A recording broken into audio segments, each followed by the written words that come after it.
at the state of preparedness, to look at the facilities for the games. And this we did yesterday.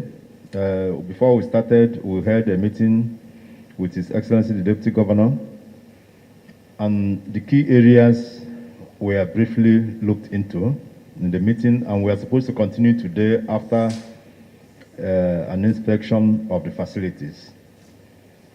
The second prong of our visit is to determine how the games can be held in a safe manner, given the situation of the pandemic. And that was partially the inspections we did yesterday. We also took notes. The specialists among us took critical notes of the areas to look at. So these two things is why we are here. And yesterday what we saw, we are very glad. The extent of the preparedness of the state government on the facilities was very evident. We were at the Obaseki Stadium. We were at the games facility off Wire Road. We visited our own facility off Sapele Road, which the state government is also assisting to get ready, almost ready. So on the whole, in terms of facilities for the game, the outstanding area is the accommodation for the athletes. And yesterday we met with the Vice Chancellor of the Uniben with our team before we proceeded to inspect the facilities for the games. And it is now evident that the school is reopening, and some students are even already there, and the VC was concerned if we are going to still ask for vacation for the games to hold. But we know that we have earlier discussed with His Excellency the Deputy Governor, and he assured us that the state is making alternative arrangements. So that is one of the areas we will have to further look into today to see what arrangement is in place. Also, His Excellency the Deputy Governor raised the issue of the efforts, the funding, and others that the state government has put into these games since last year. Is clear because it's even for our own budget as a ministry. We have made the expenses before the game was postponed for the first time. So those expenses, nobody can count. I think the game was postponed just 5 days before commencement. That means a lot of expenses has been done. So in my discussion with Deputy Governor yesterday, these are another area we'll look at, the funding for the games, because in the last meeting of MOC with the LOC, it was a Zoom meeting held on Friday last week. The Deputy Governor participated. We gave ourselves timelines, since we basically have like 2 weeks left. So the timeline was that by Wednesday, that's tomorrow, we should come out definitive on some of these key questions. And along that line, yesterday I requested His Excellency to avail me of the request the state government has earlier made, so that we'll commence act on it. And we even spoke this morning after my online meeting with the Honorable Minister, and I've communicated with Deputy Governor. If we can get it, we'll quickly act on it. Even while I'm here, we'll start work on it immediately. But overall, the consensus among the team is that yes, the pandemic is there's a resurgent new strain and so on. Yes, the National Sports Festival is like it's a very important game. Our own, so you can liken it to our own Olympics, after which our athletes move on to the main Olympics in Japan, which was also postponed. Japan 2020 is still called. And the feelers from the International Olympic Committee is that, in fact, the chairman, the president of Nigerian Olympic Commission have been here, but he has to go for a meeting of the International Olympic Committee. And they've looked at this, the government of Japan and also the Olympic Committee. They are going ahead to plan for the Olympics in July, despite the much more ravaging aspect of the pandemic in Japan. So so why are they going ahead? Like for us in Nigeria, the government wants to open up the economy.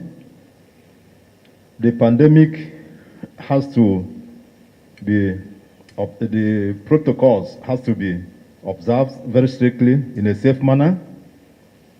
And weighing the two sides, and our youth and Nigerian people have to be kept fruitfully engaged, and we have to participate in world events. And sports is one of the key areas of doing all this. So the consensus is that, yes, the game can go on with along the safe protocols to make sure that our athletes doesn't contact that the game is conducted in a safe manner. And that's why we are very strained to look at all aspects, all modalities of the planning, so that the PTF, NCDC will develop proper protocols that everybody can live with. After that, the second leg is the area of funding for facilities, sporting facilities, and so on. I think we are largely okay with that. Thank you, Your Excellency. Excellency, the Deputy Governor of Edo State, the Secretary to the Government, Solicitor General. I want to welcome members of the Presidential Task Force and the main organizing committee of Edo 2020 to Edo State. The Deputy Governor informed me yesterday that you are around and that as part of your visit, you would like to spend some time rubbing minds with us. So we want to welcome you officially. I don't know where to start. I believe that, from your explanation, from your opening remarks, you have gone round. Edo is ready to host. We have the facilities. We have athletes are in camp and we are still on the mindset that we would like to host. However,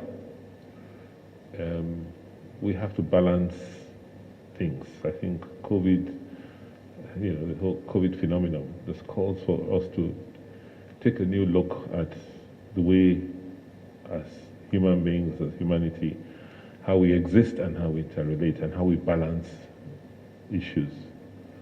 So it's a balance between life and livelihoods. It's a balance between activity and indolence and being static. How to strike that balance depends on what time of day and what time of month. Nobody knew that we'll have a wave 2 that will be as virulent as we are now witnessing. We, beyond the games itself, for us, like you said, as an instrument of national unity and sort of engaging our youths, there is the Olympics that we have to prepare for. So the question is, if we are going to participate in the Olympics, how are we going to prepare for the Olympics without Edo 2020? However, can we afford to expose our young athletes, our young people, to the dangers of this pandemic? Will there be other Olympics in years ahead? Should we, because of one Olympics, now not be able to put ourselves in the world? Some people may not be able to participate in other Olympics in the future. I guess these are the things we need to balance. There's no clear answer. I cannot tell you today here that that we have an answer for you. But as we pointed out, as a state, we're subnational. We're not the wealthiest. You can imagine what it has cost us building those facilities, getting ready for the festival, preparing our athletes, preparing to receive Nigeria, the young people of Nigeria. You just imagine what it has cost us. And just about when we had just finished incurring all of that expense, we get hit by COVID, right? Which now calls for another round of spending. And since March last year, you know the financial state of most states, most subnationals, and the country. So I guess these are all the things we need to balance. For us as a state, we are willing and ready to host, but we do not have the funds at this point in time to host. That is the plain truth. But however, if the federal government in its wisdom decides that we can host and they can bring the funding, we'll be all too willing to host the country. We believe that we have to live with COVID. It has come to stay. Even with vaccinations, the virus will still be around. So canceling or not, canceling activities, stopping, may not be the solution. Because even if you cancel, does that mean we are not going to undertake sporting activities in this country again? Or we want to wait for the vaccines before we do? Who says with the vaccines? So these are all, issues that I am sure you all have to weigh. Fortunately for me, I'm not in your shoes. I'm not in your shoes. I have my own set of problems I'm dealing with.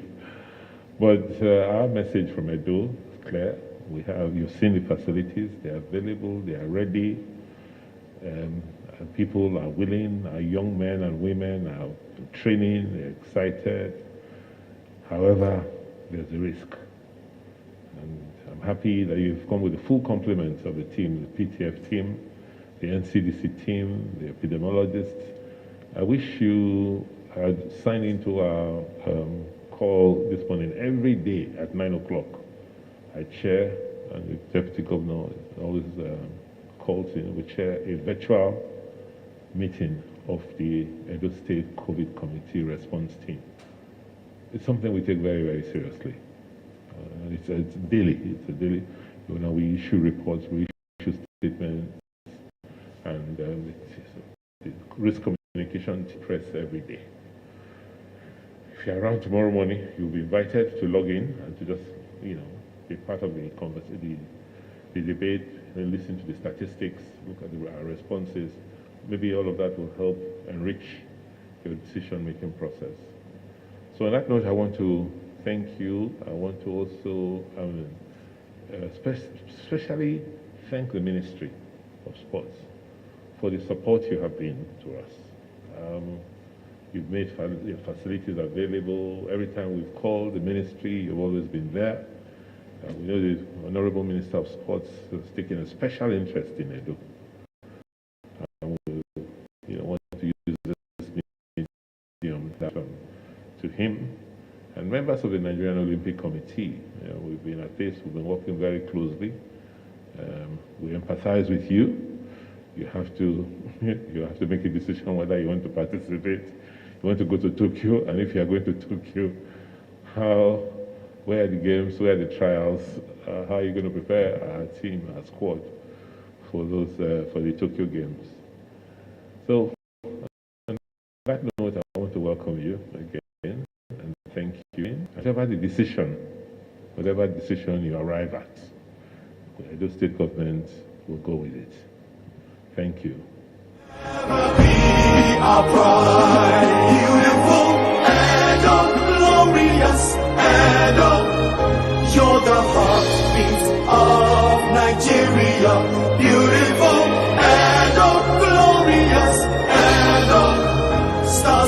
singing over you.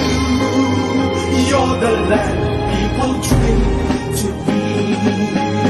Our treasures are found in all nations, and our greatness is second to none. Our history forever shall be written. How our King